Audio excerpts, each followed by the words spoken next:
Hello friends, നമ്മൾ നോക്കാൻ പോകുന്നത് ജാക്യൂസ് റാൻസിയറിൻ്റെ പ്രിഫേസ് ടു പ്രോളറ്റേറിയൻ നൈറ്റ്സ് ആണ്. നമ്മുടെ ഓതർ ജാക്യൂസ് റാൻസിയർ ജനിക്കുന്നത് 1940 June 10 He is a French philosopher and also he worked as a professor of philosophy. And he is the disciple of the structuralist Marxist philosopher Louis Althusser. Structuralist Marxist philosopher ആയിട്ടുള്ള Luis അൽത്തൂസറിൻ്റെ ഡിസൈപ്പിളാണ് ജാക്യൂസ് റെൻസിയർ. അതുപോലെ തന്നെ Luis അൽത്തൂസറായിട്ട് ഒരു ബുക്കും അദ്ദേഹം publish ചെയ്തിട്ടുണ്ട്. ആ ബുക്കിൻ്റെ പേര് റീഡിംഗ് ക്യാപിറ്റൽ.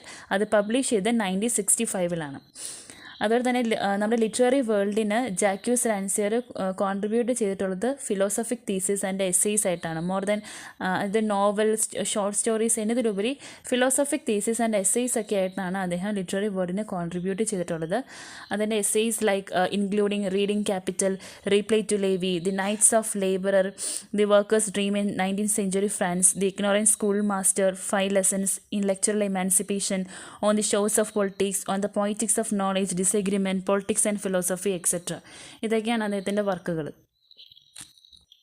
അപ്പോൾ നമ്മളിപ്പോൾ പഠിക്കാൻ പോകുന്ന essay preface to proletarian nights എന്ന് പറയുന്ന ഈ വർക്ക് അദ്ദേഹത്തിൻ്റെ തന്നെ എസ്സേ ആയ the nights of labour, the workers dream in 19th century France in 1981 ഉള്ള ആ ഒരു വർക്കിൻ്റെ പ്രിഫേസാണ് നമുക്ക് പഠിക്കാനുള്ള ഈ ഒരു work, preface to proletarian nights. അത് ആ പേര് കേൾക്കുമ്പോൾ തന്നെ നമുക്ക് മനസ്സിലാവല്ലോ. The essay got published on the part of his doctoral thesis. അപ്പോൾ the nights of labourer, the workers dream in 19th century France എന്ന് പറയുന്ന ഈ വർക്ക് അദ്ദേഹം പബ്ലിഷ് ചെയ്തത് as a part of his doctoral തീസിസിൻ്റെ ഭാഗമായിട്ടാണ് അത് പബ്ലിഷ് ചെയ്യുന്നത് under the non fiction category. അതിനുശേഷം in 2012 he brings little changes in his second edition. ഇതിൻ്റെ സെക്കൻഡ് എഡിഷൻ 2012 അദ്ദേഹം ഇറക്കുന്നു. ആ ഒരു ചേഞ്ചിൻ്റെ ഭാഗമായിട്ടാണ് ഈ ഒരു എസ്സേക്ക് ഒരു പ്രിഫേസ് അദ്ദേഹം ആഡ് ചെയ്യുന്നത്. ആ പ്രിഫേസിൻ്റെ ടൈറ്റിലാണ് പ്രോളറ്റേറിയൻ നൈറ്റ്സ്, അതായത് the preface to proletarian nights. Okay, അപ്പോൾ ഈ ബുക്കിനകത്ത് we sees a collected series of paraphrasing, quotations, summaries and etc. Rancier looks at the beginning of today's socialism and early proletarian class consciousness. Now let's come to preface. So he gave preface to his work in 2012. അപ്പോൾ അദ്ദേഹത്തിൻ്റെ വർക്കിൻ്റെ 2012 ആ വർക്കിൻ്റെ second edition ഇറക്കുമ്പോഴാണ് ഒരു preface തന്നെ add ചെയ്യുന്നത്. അതിൻ്റെ ടൈറ്റാണ് preface to proletarian nights. അപ്പോൾ ഈ പ്രിഫേസ് അദ്ദേഹം കൊണ്ടുവരാനുള്ള കാരണം എന്തെന്ന് വെച്ചാൽ അദ്ദേഹത്തിൻ്റെ എസ്സേ ആയിട്ടുള്ള the nights of labour, the workers dream in 19th century France എന്ന് പറഞ്ഞ എസ്സേക്കകത്ത് അദ്ദേഹത്തിന് പറയാനുള്ള കാര്യങ്ങൾ ചില ക്യാരക്ടേഴ്സ് അല്ലെങ്കിൽ ചില നറേറ്റേഴ്സിലൂടെ ചില ആൾക്കാർ ചൂസ് ചെയ്തിട്ട് അവരിലൂടെ അദ്ദേഹം പറയുകയാണ്. അപ്പോൾ എന്തിനാണ് അദ്ദേഹത്തിന് പറയാനുള്ള കാര്യങ്ങൾ വേറെ ഒരു ക്യാരക്ടറിന് അല്ലെങ്കിൽ വേറെ ആൾക്കാരെ ചൂസ് ചെയ്ത് അദ്ദേഹം കൺവേ ചെയ്യാൻ ശ്രമിച്ചത് എന്നതിനെ ജസ്റ്റിഫൈ ചെയ്യാൻ അല്ലെങ്കിൽ അതിൻ്റെ റീസൺ പറയാൻ അല്ലെങ്കിൽ അതിൻ്റെ സിഗ്നിഫിക്കൻസ് പറയാൻ വേണ്ടിയിട്ടാണ് അദ്ദേഹം 2012 അദ്ദേഹത്തിൻ്റെ എസ്സേക്ക് ഒരു പ്രിഫേസ് ആയിട്ട് കൊടുത്തേക്കുന്നത്. അപ്പോൾ ഈ പ്രിഫേസിനകത്തുള്ളത് അദ്ദേഹത്തിൻ്റെ എസ്സേയിൽ അദ്ദേഹം എന്തിനാണ് അദ്ദേഹം മറ്റു ആൾക്കാരെ ചൂസ് ചെയ്തത് to convey his ideas, to convey what he want to say, അങ്ങനെ മറ്റുള്ളവരെ എന്തിനാണ് തിരഞ്ഞെടുത്തത് എന്നുള്ള റീസൺ പറയാനായിട്ടാണ് ആ ഒരു പ്രിഫേസ് യൂസ് ചെയ്തിട്ടുള്ളത്. അപ്പോൾ ആ പ്രിഫേസിനകത്ത് എന്തിനാണ് അദ്ദേഹം വേറെ ആൾക്കാരെ സെലക്ട് ചെയ്തു എന്നതിനുള്ള കാരണമാണ്, റീസണാണ് അല്ലെങ്കിൽ ജസ്റ്റിഫിക്കേഷനാണ് ഈ ഒരു പ്രിഫേസിനകത്ത് ഉള്ളത്. In his essay, he chose some peoples to convey the thing what he want to say, and the justification or reason or significance of choosing them is conveyed through this preface. ഇപ്പോൾ നമ്മുടെ author Jacques Rancière ഒരു aesthetic ഫിലോസഫറാണ് and also he is the student of Louis Althusser. So Rancière tries to bring out the lives of 8030s labour. അപ്പോൾ അദ്ദേഹത്തിൻ്റെ എസ്സേയിൽ റാൻസിയർ എന്താണ് ശ്രമിക്കുന്നത്? 8030s ലേബേഴ്സിൻ്റെ ജീവിതവും അവരുടെ സ്ട്രഗിൾ, അവരുടെ background, the revolutions, the class struggles the had to face, discrimination and then how bourgeoisies, എങ്ങനെയാണ് ബൂർഷ്വാസികൾ പ്രൊളറ്റേറിയൻസിനെ ഒരു അടിമകളായിട്ട് ട്രീറ്റ് ചെയ്തത്, then how bourgeoisies treat proletarians as slaves. ഇതൊക്കെയാണ് ഈ ഒരു എസ്സേക്കകത്ത് അദ്ദേഹം ഡിസ്കസ് ചെയ്യുന്നത്. അപ്പോൾ ഇവിടുത്തെ ഒരു ഹിസ്റ്റോറിക്കൽ ബാക്ക്ഗ്രൗണ്ട് എന്ന് പറയുന്നത് 1789 ഫ്രഞ്ച് റെവല്യൂഷനും 1830 ജൂലൈ റെവല്യൂഷനാണ്. French revolution in 1789 and 1830s July revolution. ഇത് രണ്ടുമാണ് ഇവിടുത്തെ ഹിസ്റ്റോറിക്കൽ ബാക്ക്ഗ്രൗണ്ട് എന്ന് പറയുന്നത്. And this both revolution was against the French army. ഈ രണ്ടും റെവല്യൂഷനും ആർക്കെതിരെയുള്ളതാണ്? ഫ്രഞ്ച് ആർമിക്കെതിരെ അല്ലെങ്കിൽ ഒരു ഫ്രഞ്ച് ബൂർഷ്വാകളുടെ എതിരായിട്ട് വർക്കിംഗ് ക്ലാസ് നടത്തുന്ന റെവല്യൂഷനാണ് ഈ 1789 ഫ്രഞ്ച് റെവല്യൂഷനും 1830s ജൂലൈ റെവല്യൂഷനും. ഓക്കെ, എന്തിനാണ് ഇവർ റെവല്യൂഷൻ നടത്തിയെന്ന് ചോദിച്ചാൽ only 1% people had to right to vote in France. ഫ്രാൻസിൽ വോട്ട് ചെയ്യാനുള്ള റൈറ്റ് ആകെ 1%, അവിടുത്തെ ആൾക്കാരിൽ 1% ആൾക്കാർക്ക് മാത്രമേ അവകാശം ഉണ്ടായിരുന്നുള്ളൂ. അപ്പോൾ അതുകൊണ്ട് തന്നെ അവിടുത്തെ സിറ്റിസന് ഇടയിൽ ഇങ്ങനെ പ്രോബ്ലംസ് ക്രിയേറ്റ് ചെയ്യാൻ തുടങ്ങി. കാരണം അവർക്ക് അവരെ റെപ്രസെൻറ്റ് ചെയ്യുന്ന ഒരാളെ ചൂസ് ചെയ്യാനുള്ള റൈറ്റ് പോലും അവർക്കില്ലായിരുന്നു. So citizen fights against the French army. അങ്ങനെ അവസാനം ആ ഒരു റെവല്യൂഷനിൽ സിറ്റിസൺസ് തന്നെ ജയിക്കുകയാണ്. And they are able to set up their own democratic constitution. അപ്പോൾ through this essay he tries to bring out the problems. അപ്പോൾ ഈ ഒരു എസ്സേയിലൂടെ എന്തൊക്കെ പ്രോബ്ലംസ് ആണ് അവർ ഫേസ് ചെയ്തത്, അല്ലെങ്കിൽ the problems, the important incidents in France history and how the power possessed group treat working class. അതായത് France ഹിസ്റ്ററിയിലെ പ്രധാനപ്പെട്ട ഇൻസിഡൻസും അതിൻ്റെ പ്രശ്നങ്ങളും, അതുപോലെ തന്നെ ഫ്രാൻസിലെ പവർ പൊസസ് ആയിട്ടുള്ള ഗ്രൂപ്പുകൾ എങ്ങനെയാണ് വർക്കിംഗ് ക്ലാസ്സിനെ ട്രീറ്റ് ചെയ്തത്, and how the supreme authority of ruling class landlords affects the 1830s laborers. ഇതൊക്കെയാണ് ഇതിനകത്ത് ഡിസ്കസ് ചെയ്യുന്നത്. അതായത് എങ്ങനെയാണ് പവർ പൊസസ്ഡ് ആയിട്ടുള്ള ഗ്രൂപ്പുകൾ വർക്കിംഗ് ക്ലാസ്സിനെ ട്രീറ്റ് ചെയ്യുന്നത്, അതൊരു സുപ്രീം അതോറിറ്റി, റൂളിംഗ് ക്ലാസ്സിലെ സുപ്രീം അതോറിറ്റീസ്, ലാൻഡ് ലോഡ്സ് അവരൊക്കെ എങ്ങനെയാണ് നമ്മുടെ 1830s ലേബേഴ്സിനെ ബാധിച്ചത്, ഇതൊക്കെയാണ് ഇവിടെ ഡിസ്കസ് ചെയ്യുന്നത്, ഈ ഒരു എസ്സേക്കകത്ത് ഡിസ്കസ് ചെയ്യുന്നത്. അപ്പോൾ അതിനെക്കുറിച്ചൊക്കെ പഠിക്കാനായിട്ട് he analysis news papers, journals, poetry from the working class people, other literatures for getting insights to this and he reach in this essay. അതായത് ഈ ഒരു എസ്സേ എഴുതാൻ വേണ്ടിയിട്ട്, അല്ലെങ്കിൽ ഇതിനെക്കുറിച്ചൊക്കെ ഈ ഒരു ഹിസ്റ്ററിക്കൽ ബാക്ക്ഗ്രൗണ്ടിനെ കുറിച്ച് പഠിക്കാനായിട്ട് അദ്ദേഹം അനലൈസ് ചെയ്തിട്ടുള്ളത് ന്യൂസ് പേപ്പേഴ്സ്, ജേർണൽസ്, പോയിട്രി, അതുപോലെ തന്നെ വർക്കിംഗ് ക്ലാസ് ആൾക്കാരിൽ നിന്നുള്ള ഇതുപോലത്തെ പോയിട്രി, ജേർണൽ വർക്കുകളൊക്കെ അദ്ദേഹം വായിച്ചു. And other literatures for getting insights. And അതിലൂടെയാണ് ഈ ഒരു എസ്സേയിലേക്ക് അദ്ദേഹം എത്തുന്നത്. അപ്പോൾ ഈ എസ്സേയുടെ തുടക്കത്തിൽ he says that nothing metaphorical can found in the title. അതായത് ഈ ഒരു ടൈറ്റിലിനകത്ത് മെറ്റഫോറിക്കൽ ആയിട്ടുള്ളതൊന്നും തന്നെ നമുക്ക് കണ്ടെത്താൻ കഴിയില്ല എന്ന് പറഞ്ഞുകൊണ്ടാണ് അദ്ദേഹം ഈ എസ്സേ തുടങ്ങുന്നത്.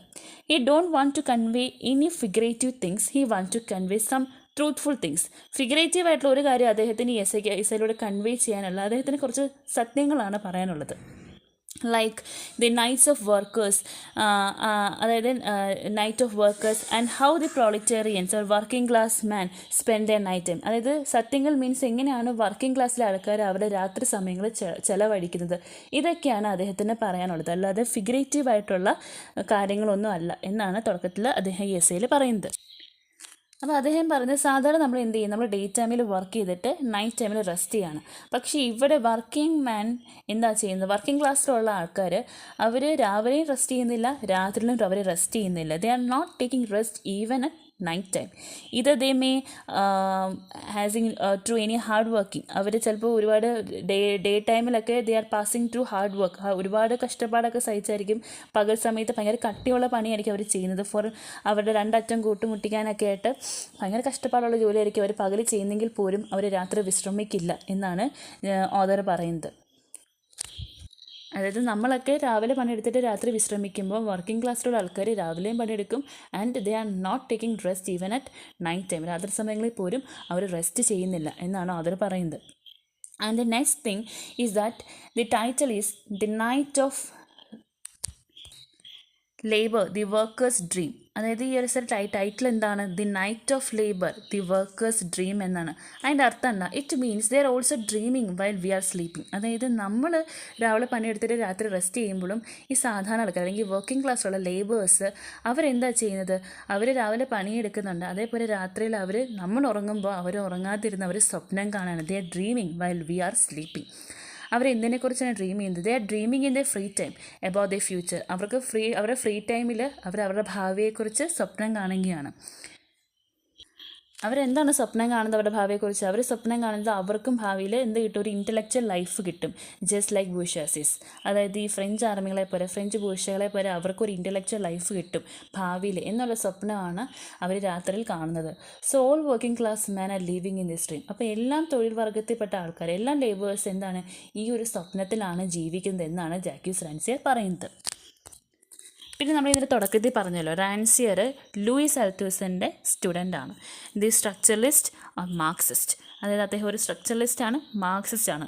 സോ എന്താണ് ഈ സ്ട്രക്ചറലിസ്റ്റ് മാർക്സിസ്റ്റ് എന്ന് പറയുന്നത്? Marxism is theory which believing that all relations in society was build on the basis of economics. അപ്പോൾ മാർക്സിസം പറയുന്നത് സൊസൈറ്റിയുടെ എല്ലാ റിലേഷൻസും എന്തിൻ്റെ ബേസിലാണ് ബിൽഡ് ചെയ്തേക്കുന്നത്? എക്കണോമിക്സിൻ്റെ ബേസിലാണ്. അതേസമയം സ്ട്രക്ചറലിസ്റ്റ് തിയറി പറയുന്നത് all mutual relationship in society or different elements of society are mutually connected by some structures എന്നാണ് ആര് പറഞ്ഞിട്ടുള്ളത്? സ്ട്രക്ചറലിസ്റ്റ് തിയറിസ്റ്റുകൾ പറയുന്നത്. ഈ രണ്ട് തിയറിയും കൂടെ ഒരുമിച്ച് കമ്പൈൻ ചെയ്യുന്ന തിയറിയാണ് സ്ട്രക്ചറലിസ്റ്റ് മാർക്സിസ്റ്റ് തിയറി എന്ന് നമ്മൾ പറയുന്നത്. That means they will be the importance of economics and also analyse the structure of mutual relationship in society. പക്ഷേ അങ്ങനെ ഒരു പ്രശ്നം എന്താണെന്ന് വെച്ചാൽ, അങ്ങനെ നമ്മൾ സ്ട്രക്ചർ നമ്മൾ അനലൈസ് ചെയ്യുമ്പോഴും ആ സ്ട്രക്ചർ അനാലിസിങ്ങിൻ്റെ ഒരു പ്രൈം ഇമ്പോർട്ടൻസ് പോകുന്നത് എങ്ങോട്ടായിരിക്കും? എക്കണോമിക്സിലേക്കായിരിക്കും. When analysing structure the prime importance given to economics. That means even the different elements of society are mutually connected. അപ്പോൾ അങ്ങനെ കണക്റ്റഡ് എന്ന് പറയുമ്പോഴും അവർ എന്തിനെ ഫോക്കസ് ചെയ്യാണ്? there also we try to bring economy. So അങ്ങനെ gradually the only address on the basis of economy. അപ്പോൾ structuralist പറഞ്ഞുകൊണ്ടിരുന്നത് structure ബേസിലാണ് അനലൈസ് ചെയ്യുന്നതെന്നാണെങ്കിലും അങ്ങനെ സ്ട്രക്ചർ ബേസിൽ നമ്മൾ അനലൈസ് ചെയ്യുമ്പോഴും എന്തിനാണ് പ്രൈം ഇമ്പോർട്ടൻസ് കൊടുക്കുന്നത്? എക്കണോമിക്കാണ് പ്രൈം ഇമ്പോർട്ടൻസ് കൊടുക്കുന്നത്. അപ്പോൾ the only addresses on the basis of economy. Everything is described in the terms of economics. അപ്പോൾ അങ്ങനെ വരുമ്പോൾ ഉള്ള പ്രശ്നം എന്ന് വെച്ചാൽ the only analysis the materialistic things മാത്രമേ അവർ അനാലിസിസ് ചെയ്യത്തുള്ളൂ. They are not trying to come out from this. ഇതിൽ നിന്ന് പുറത്ത് കിടക്കാനായിട്ട് അവർ ശ്രമിക്കുന്നില്ല. അപ്പോൾ gradually anti structuralist formed against this. അപ്പോൾ ഇതിനെതിരായിട്ട് എന്ത് ഫോം ചെയ്തു? ആൻറ്റി സ്ട്രക്ചറലിസ്റ്റ് ഫോം ചെയ്തു. അവരുടെ ആർഗ്യുമെൻ്റ് എന്താ? The argues that different elements and all relationships in society are not only analyzed on the base of economics. എല്ലാ റിലേഷൻഷിപ്സും അല്ലെങ്കിൽ സൊസൈറ്റിയുടെ ഡിഫറെൻറ്റ് എലമെൻറ്റ്സ് ഒന്നും എന്തിൽ മാത്രം ഫോക്കസ്ഡ് അല്ല, എക്കണോമിക്സിൻ്റെ മാത്രം ബേസിസിൽ അനലൈസ് ചെയ്യുകയല്ല. അവിടെ വേറെയും കുറേ സബ്സെക്ഷൻസ് ഉണ്ട്. അതായത് എക്കണോമിക്സ് ഇല്ലെന്നല്ല, അവരെന്താ പറയുന്നത്?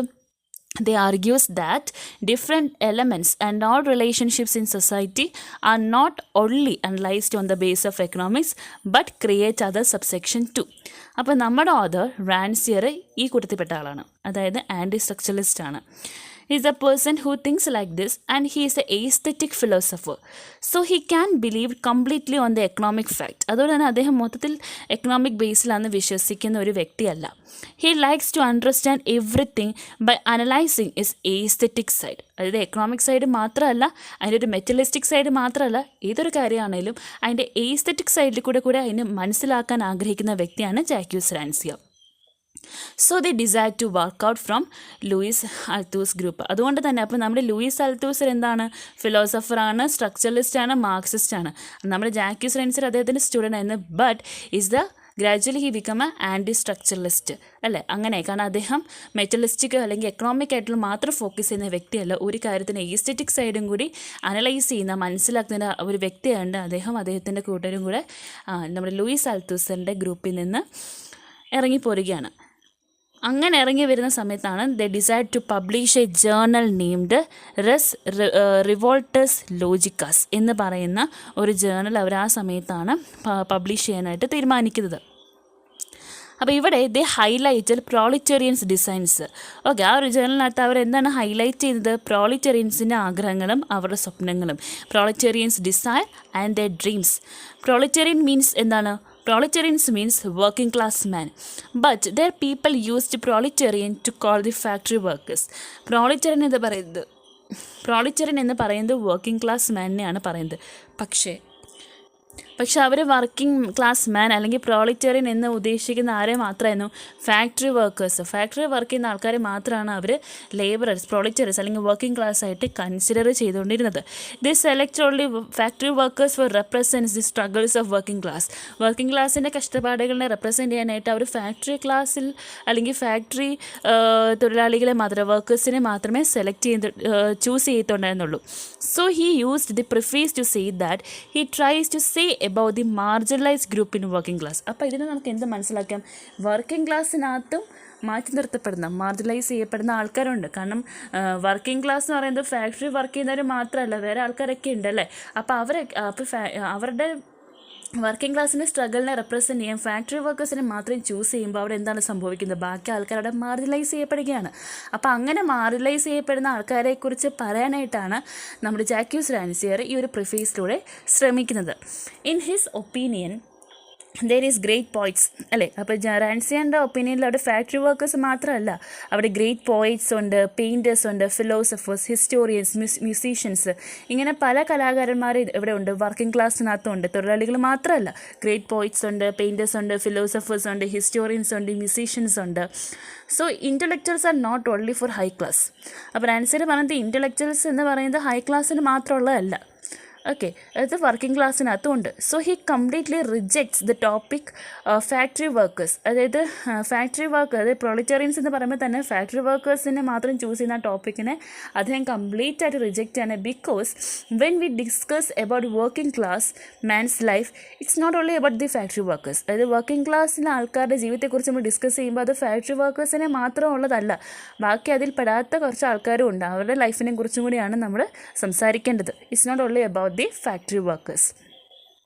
അപ്പോൾ റാൻസിയർ ഇതിന് ഒരു എക്സാമ്പിൾ പറയുകയാണ്. Rancière says an example, we conducting a survey on black man struggle. Okay, നമ്മളൊരു ബ്ലാക്ക് മാൻ സ്ട്രഗിളിനെ കുറിച്ചൊരു സർവേ നടത്താണ്. Instead of asking black man, അതായത് instead of asking among the white man about black man. അപ്പം നമ്മൾ എന്ത് ചെയ്യും? ആ സർവേയിൽ നമ്മൾ വെള്ളക്കാരോട് പോയി കറുത്ത വർഗ്ഗത്തിൽപ്പെട്ട ആൾക്കാരുടെ കഷ്ടപ്പാടുകളൊക്കെ ചോദിച്ചാൽ എങ്ങനെയുണ്ടാവും? ഒരു ഗുണം ഉണ്ടാവത്തില്ലല്ലോ. അവരെപ്പോഴും വൈറ്റ് മാൻസിനെ സപ്പോർട്ട് ചെയ്തേ പറയുള്ളൂ. നമ്മൾ ആരോടാണ് അത് ചോദിക്കേണ്ടത്? ബ്ലാക്ക് മാൻസിൻ്റെ സ്ട്രഗിൾസിനെ കുറിച്ച് ചോദിക്കണമെങ്കിൽ, അറിയണമെങ്കിൽ, അല്ലെങ്കിൽ സർവേ എടുക്കണമെങ്കിൽ നമ്മൾ ആരോട് ചോദിക്കണം? നമുക്ക് ബ്ലാക്ക് മാനിനെ നമ്മൾ ഇൻക്ലൂഡ് ചെയ്യണം. Without that we can get a complete answer അല്ലേ? അതുപോലെയാണ് ഇത്. So we need a complete correct ഒരു concrete representation. There is no use of generalisation നടത്തിയിട്ട് ഒരു കാര്യമില്ല. നമുക്ക് കംപ്ലീറ്റ് ആയിട്ടുള്ള കറക്റ്റ് ആയിട്ടുള്ള കോൺക്രീറ്റ് ആയിട്ടുള്ള റെപ്രസെൻറ്റേഷനാണ് വേണ്ടത്. That if you want to say about working class, അത് നമുക്ക് വർക്കിംഗ് ക്ലാസ് മാനിനെ കുറിച്ച് പറയണമെങ്കിൽ there is no use by generalising about factory workers only. Factory വർക്കേഴ്സിനെ മാത്രം പറഞ്ഞിട്ട് കാര്യമില്ല. നമുക്ക് വർക്കിംഗ് ക്ലാസ്സിനെ കുറിച്ച് പറയണമെങ്കിൽ ഫാക്ടറി വർക്കേഴ്സിനെ മാത്രം പറഞ്ഞിട്ട് കാര്യമില്ല എന്നാണ് അദ്ദേഹം പറയുന്നത്. So he decides to find out the intellectuals or the marginalised working class man. അപ്പോൾ അദ്ദേഹം തീരുമാനിക്കുകയാണ് മാറ്റി നിർത്തപ്പെട്ട, മാർജിനലൈസ് ചെയ്യപ്പെട്ട ഇൻ്റലക്ച്വൽസ് ആയിട്ടുള്ള വർക്കിംഗ് ക്ലാസ് മാനുകളെ കണ്ടെത്താൻ വേണ്ടിയിട്ട് അദ്ദേഹം തീരുമാനിക്കുകയാണ്. Because they are also the people like factory workers. അവരും ഈ ഫാക്ടറി വർക്കേഴ്സിനെ പുറത്തുള്ള ആൾക്കാരാണ്. Who had their own history. അവർക്കും ഈ ഫാക്ടറി വർക്കേഴ്സിന് മാത്രം, ഹൈ ക്ലാസ്സിന് മാത്രമല്ല, ഈ മാറ്റി നിർത്തപ്പെട്ട ആൾക്കാർക്കും എന്തുണ്ട്? അവരുടേതായ ചരിത്രമുണ്ട്, അവരുടെ ഒരു പാസ്റ്റ് ഉണ്ട്, കൾച്ചർ ലൈഫുണ്ട്, ട്രഡീഷനുണ്ട്. They have their own history, past, culture life and tradition. Factory workers are not the only group who suffers. അപ്പോൾ ഫാക്ടറി വർക്കേഴ്സ് മാത്രമല്ല സഫർ ചെയ്യുന്നവരല്ലാത്ത ആൾക്കാരും ഉണ്ട് എന്നാണ് റാൻസിയർ പറയുന്നത്. ചില സമയത്ത് ഈ മാർക്സിസ്റ്റ് അതോറിറ്റികളും ആരെ മാത്രമേ ഫോക്കസ് ചെയ്യത്തുള്ളൂ? ഫാക്ടറി വർക്കേഴ്സിനെ മാത്രമേ ഫോക്കസ് ചെയ്യത്തുള്ളൂ. കാരണം അവരെന്താണ് വിശ്വസിക്കുന്നത്? മാർക്സിസ്റ്റ് അതോറിറ്റിയും വിശ്വസിക്കുന്നത്, അല്ലെങ്കിൽ ഒരു നിമിഷത്തേക്ക് for a moment the Marxist authority also believe that working class എന്ന് പറയുന്നത് ആര് മാത്രമാണ്? ഫാക്ടറി വർക്കേഴ്സ് മാത്രമാണ്. ഒരു മൊമെൻറ്റിലേക്ക് മാർക്സിസ്റ്റ് അതോറിറ്റി പോലും വിശ്വസിച്ച് പോയി. While every focused in factory workers. അപ്പോൾ എല്ലാവരും ഫാക്ടറി വർക്കേഴ്സിനെ ശ്രദ്ധിച്ചപ്പോഴത്തേക്ക് other working class man go through own double struggles. അപ്പോൾ എല്ലാവരും വർക്കിംഗ് ക്ലാസ്സിൻ്റെ സ്ട്രഗിൾസിൻ്റെ പേരും പറഞ്ഞ് ഫാക്ടറി വർക്കേഴ്സിനെ മാത്രം ഫോക്കസ് ചെയ്തപ്പോഴത്തേക്ക് മാറ്റി നിർത്തപ്പെട്ട ആൾക്കാർക്ക് എന്ത് ചെയ്തു? ഓൾറെഡി അവർ സ്ട്രഗിളിങ്ങിലാണ്. അതിൻ്റെ കൂടെ അവർ മാർജിനലൈസ് കൂടി ചെയ്യപ്പെട്ടപ്പോഴത്തേക്ക് ഒരു ഡബിൾ സ്ട്രഗിൾ ഫേസ് ചെയ്യേണ്ടി വന്നു. They got double marginalised. Okay, അപ്പോൾ എങ്ങനെയാണ് അവർ ഡബിൾ മാർജിനലൈസ് ചെയ്യപ്പെട്ടത്? എങ്ങനെയാണ് അവർ ഡബിൾ സ്ട്രഗിൾസിനെ ഫേസ് ചെയ്യേണ്ടി വന്നത്? അതായത് first, they are exploited by bourgeoisies, and other the organization which meant to help them are also focusing on a particular group among them. ആദ്യം already ബൂർഷ്വാസികൾ അല്ലേ, ബൂർഷകൾ, ഈ ഫ്രാൻസ് ആർമികൾ ഓൾറെഡി അവരെ exploit ചെയ്യുകയാണ്. അവരെ സ്ലീവായിട്ടാണ് ബൂർഷകളെ ട്രീറ്റ് ചെയ്യുന്നത്. ഓൾറെഡി അവർ അങ്ങനെ മാർജിനലൈസ് ചെയ്യപ്പെട്ട് അങ്ങനെ ഒരു സ്ട്രഗിൾ അവർ ഫേസ് ചെയ്യുന്നുണ്ട്. അതിൻ്റെ കൂടെ അവരെ സഹായിക്കാൻ വന്ന ഓർഗനൈസേഷൻസ് അവർക്കിടയിൽ ഒരു പർട്ടിക്കുലർ ഗ്രൂപ്പിനെ മാത്രം ഫോക്കസ് ചെയ്ത് അവരെ മാർജിനലൈസ് ചെയ്ത് അവരെ അറിഞ്ഞോ അറിയാതെ അവരെ ബുദ്ധിമുട്ടിക്കുകയാണ്. അപ്പോൾ അങ്ങനെ ഒരു ഡബിൾ മാർജിനലൈസ് അല്ലെങ്കിൽ ഡബിൾ സ്ട്രഗിൾ അവർ ഫേസ് ചെയ്യുകയാണ്. They're also the hard workers. അപ്പോൾ ഈ മാറ്റി നിർത്തപ്പെട്ടവർ എന്താണ്? അവരും ഹാർഡ് വർക്കേഴ്സാണ്. Who wants to represent the history. അവർക്ക് അവരുടെ ഹിസ്റ്ററി റെപ്രസെൻറ്റ് ചെയ്യണം. എങ്ങനെ? By contributing something their own to the outer world. അവരുടേതായിട്ടുള്ള എന്തെങ്കിലും ഈ ഒരു പുറം ലോകത്തിന്, ഔട്ടർ വേൾഡിന് കോൺട്രിബ്യൂട്ട് ചെയ്ത് അവരുടെ ഹിസ്റ്ററിയെ റെപ്രസെൻറ്റ് ചെയ്യാൻ ആഗ്രഹിക്കുന്ന ഒരു ഹാർഡ് വർക്കറാണ് ഈ മാറ്റി നിർത്തപ്പെട്ട വർക്കിംഗ് ക്ലാസ്സിൽ, അതായത് ഫാക്ടറി വർക്കേഴ്സ് അല്ലാത്ത ആൾക്കാർ. The person who struggles go through 3 stages. അപ്പോൾ ഇങ്ങനെ സ്ട്രഗിൾ ചെയ്യുന്ന ആൾക്കാർ 3 സ്റ്റേജസിലൂടെയാണ് കടന്നു പോകുന്നതെന്നാണ് അടുത്തായിട്ട് ഈ എസ്സേയിൽ പറയുന്നത്. ഏതൊക്കെയാണ് stage? The first stage is the person who von in the struggle. ഈ സ്ട്രഗിളിൽ ജയിക്കുന്ന ആൾക്കാർ, അതാണ് ഫസ്റ്റ് സ്റ്റേജ്. ഇവർ പിന്നീട് അറിയപ്പെടുന്ന ഫേമസ് ഓൺട്രപ്രണേഴ്സ്, ബിസിനസ്മാൻ എന്നൊക്കെ ആയിരിക്കും. രണ്ടാമത്തെ സ്റ്റേജ് എന്ന് പറയുന്നത് തോറ്റുപോകുന്ന ആൾക്കാർ. The people who got defeated in the struggle, they don't have any other way and they commit suicide. അവർ മൊത്തത്തിൽ തോറ്റുപോകും, അവർക്ക് വേറെ വഴിയൊന്നുമില്ല, അവർ ആത്മഹത്യ ചെയ്യും. And their all desire are crushed. അതാണ് രണ്ടാമത്തെ സ്റ്റേജിലുള്ള ആൾക്കാർ. മൂന്നാമത്തെ സ്റ്റേജിലുള്ള ആൾക്കാർ, they are some people who are not in this both group. അവർ രണ്ടിലും കണ്ടില്ല, അവർ ജയിക്കുകയില്ല തോക്കുകയില്ല. They are not succeed or not failed. അവരെങ്ങനത്തെ ആൾക്കാരായിരിക്കും? അവരൊരു ഇൻ്റർമീഡിയറ്റ് സ്റ്റേറ്റിലാണ്. They will be in a intermediate state. They will lead an unimportant life after the struggle. ഈ ഒരു സ്ട്രഗിളിന് ശേഷം അത്ര വലിയ ഇമ്പോർട്ടൻ്റ് ഒന്നും ഇല്ലാത്തൊരു ലൈഫ് ജസ്റ്റ് അങ്ങ് ജീവിച്ചു പോകുന്നു. അതായത് അവർ ജയവുമില്ല തോൽവിയില്ല. Later their life will be very uncertain. പക്ഷെ അവരുടെ അവസ്ഥ എന്ന് വെച്ചാൽ അവരുടെ ലൈഫിൽ ഒരു സെർട്ടനിറ്റി കാണത്തില്ല. അവരുടെ ലൈഫ് ഭയങ്കര അൺസർട്ടൺ ആയിരിക്കും. Later they known as worker poet. പിന്നീട് അവർ അറിയപ്പെടുന്നത് എങ്ങനെയായിരിക്കും? വർക്കർ പോയിറ്റ് or local leader who organize strikes or has the leader of organizations. ഇങ്ങനെ 3 സ്റ്റേജസിലാണ് ഈ സ്ട്രഗിൾ ചെയ്യുന്ന ആൾക്കാർ കടന്നു പോകുന്നത്. Next, there is some newspapers which convey news after some day from the incident actually happened. Okay, ചിലവർ ഈ working poets അല്ലെങ്കിൽ മൂന്നാമതിൽ Un Certain ആയിട്ടുള്ള ആൾക്കാരുണ്ട്. അവർ ഒന്നെങ്കിൽ എന്തെങ്കിലും ലീഡേഴ്സായിട്ടോ അല്ലെങ്കിൽ എന്തെങ്കിലും ഓർഗനൈസേഷനിൽ ലീഡറായിട്ടോ അല്ലെങ്കിൽ എന്തെങ്കിലും സ്ട്രൈക്ക് ഓർഗനൈസ് ചെയ്യുന്ന ആൾക്കാരായിട്ട് വർക്കർ പോയിട്ടായിട്ടൊക്കെ നടക്കും. അല്ലെങ്കിൽ അവർ എന്ത് ചെയ്യും? there are some newspapers which convey news after some day from the incident. അതായത് ശരിക്കും ഒരു ഇൻസിഡൻറ്റ് നടന്ന കുറച്ച് ദിവസങ്ങൾക്ക് ശേഷം പറയുന്ന ന്യൂസ് പേപ്പറിൻ്റെ മേലെ എഡിറ്ററോ ഹെഡോ എല്ലാം ആയിരിക്കും ഈ ഒരു മൂന്നാമത്തെ സ്റ്റേജിലുള്ള ആൾക്കാർ. ജയിച്ചിട്ടും ഇല്ല തോറ്റിട്ടും ഇല്ലാത്ത ആൾക്കാർ. The people in third stages can seem as the editors of this type of local newspapers. ഇതുപോലെ എന്നോ നടന്ന കാര്യങ്ങളൊക്കെ പിന്നീട് പത്രത്തിൽ കൊണ്ടുവരുന്ന ലോക്കൽ ന്യൂസ് പേപ്പേഴ്സ് ഉണ്ടാവില്ലേ, അതിന് എഡിറ്ററായിട്ടൊക്കെ ആയിരിക്കും ഈ തേർഡ് സ്റ്റേജിലുള്ള ആൾക്കാരെയൊക്കെ പിന്നീട് നമ്മൾ കാണുക. When they are in the stages, അവർ ഈ ഒരു സ്റ്റേജിൽ വരുമ്പോൾ historians ask in that what they are actually represents. അപ്പോൾ ഹിസ്റ്റോറിയൻസ് അവരോട് ചോദിക്കും, നിങ്ങൾ എന്താണ് ആക്ച്വലി റെപ്രസെൻറ്റ് ചെയ്യുന്നത്? Along with all this problems they also want to face or encounter this type of question. Already അവർ ഇത്രയും സ്ട്രഗിൾസ്, ഇത് സ്ട്രഗിളിൻ്റെ തേർഡ് സ്റ്റേജിൽ അവർ നിൽക്കുന്നത്.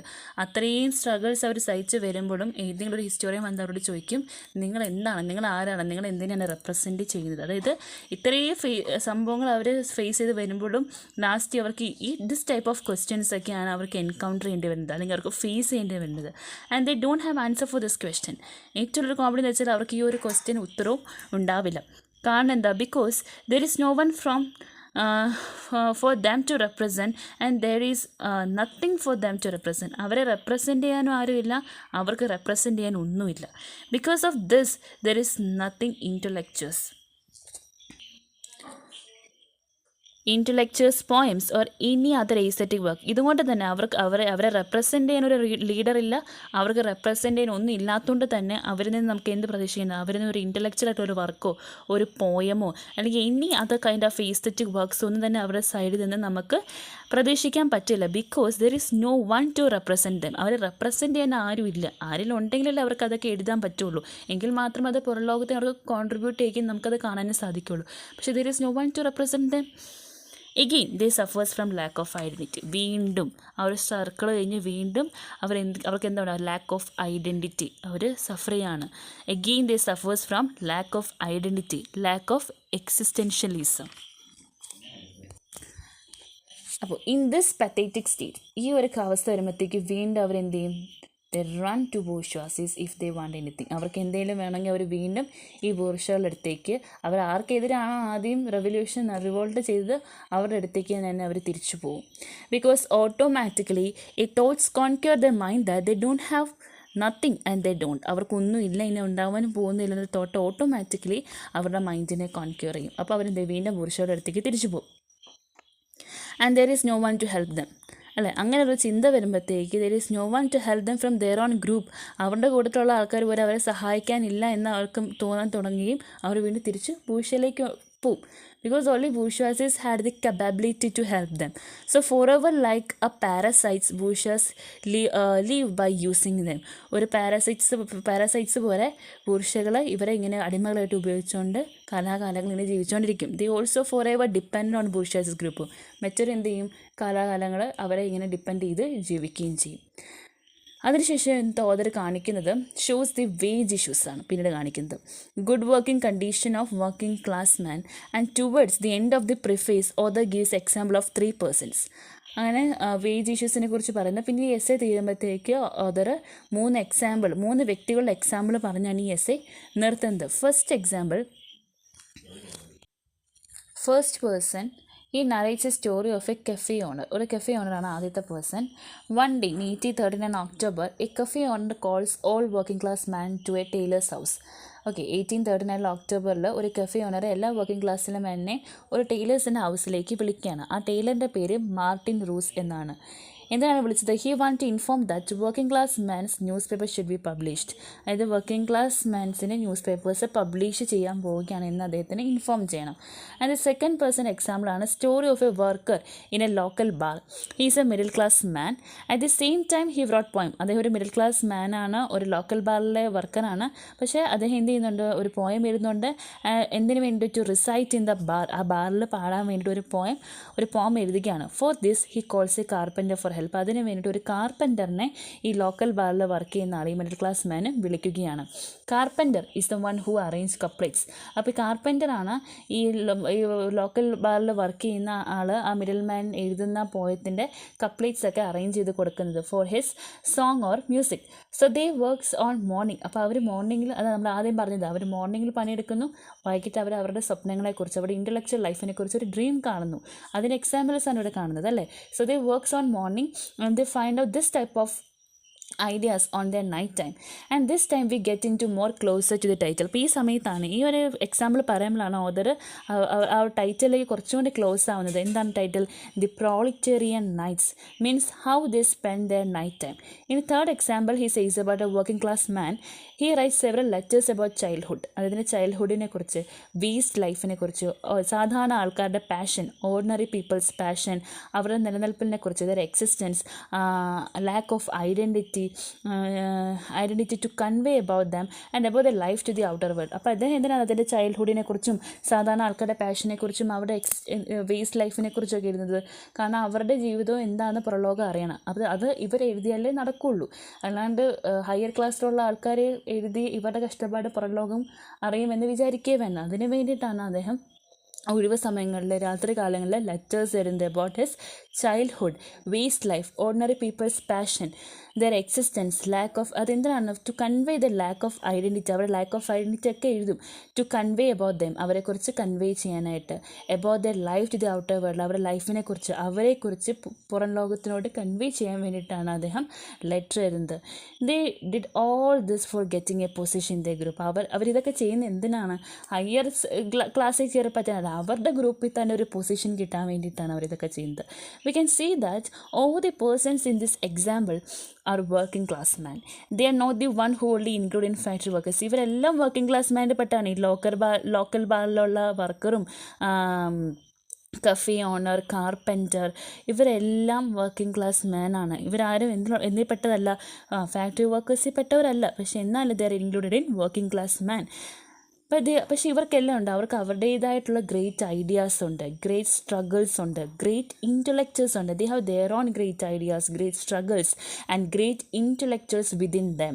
Four bring out their thought Rancière wrote this essay. അപ്പോൾ ഇവരുടെയൊക്കെ ഈ ചിന്തകളെ പുറത്ത് കൊണ്ടുവരാൻ വേണ്ടിയിട്ടാണ് റാൻസിയർ ഈ എസ്സേ എഴുതിയത്. So this working class man become conscious that a political struggle should be conducted for the liberty. അപ്പോൾ ഈ വർക്കിംഗ് ക്ലാസ് മാനിന് എന്ത് ബോധം വരികയാണ്? അവർക്ക് കോൺഷ്യസ് ആവുകയാണ് ദാറ്റ് ഈ പൊളിറ്റിക്കൽ പൊളിറ്റിക്കൽ സ്ട്രഗിൾ എന്ന് പറയുന്നത് should be conducted for the liberty, അവരുടെ ലിബറിറ്റിക്ക്, അവരുടെ സ്വാതന്ത്ര്യത്തിന് വേണ്ടിയാണ് അവർ ഈ ഒരു പൊളിറ്റിക്കൽ സ്ട്രഗിൾ കണ്ടക്ട് ചെയ്യേണ്ടത്. A proletarian consciousness occurred in their mind, ഈ ഒരു പ്രോളിറ്റേറിയൻ കോൺഷ്യസ് അവരുടെ മൈൻഡാണ് ഒക്യൂർ ചെയ്തിട്ടുള്ളത്. And when they published they work we can see a suspension of ancient class hierarchy. അപ്പോൾ അവരിങ്ങനെ എഴുതുന്ന രാത്രി കാലങ്ങളിൽ അവർ സ്വപ്നം കാണുന്നത്, അവരുടെ ഒഴിവ് സമയങ്ങൾ എഴുതുന്നത്, ഇതൊക്കെ പുറം ലോകം കാണുമ്പോഴത്തേക്ക് നമുക്ക് എന്ത് കാണാൻ സാധിക്കും? അതായത് പണ്ട് ഏൻഷ്യൻ ക്ലാസ് ഹൈറാർക്കികൾ വാനിഷ് ആവുന്നത്, അപ്രത്യക്ഷമാവുന്നത് നമുക്ക് കാണാൻ സാധിക്കും എന്ന് പറഞ്ഞുകൊണ്ടാണ് റാൻസിയർ അദ്ദേഹത്തിൻ്റെ എസ്സേ എൻഡ് ചെയ്യുന്നത്. ഓക്കെ, അതായത് ഈ proletarian conscious occurred in their mind when they published their work, അവരുടെ വർക്ക് പബ്ലിഷ് ചെയ്യുമ്പോൾ when they publish their work we can see a suspension of ancient class hierarchy എന്ന് പറഞ്ഞാണ് ജാക്യൂസ് റാൻസിയർ അദ്ദേഹത്തിൻ്റെ essay end ചെയ്യുന്നത്. Hope you all understand. Thank U.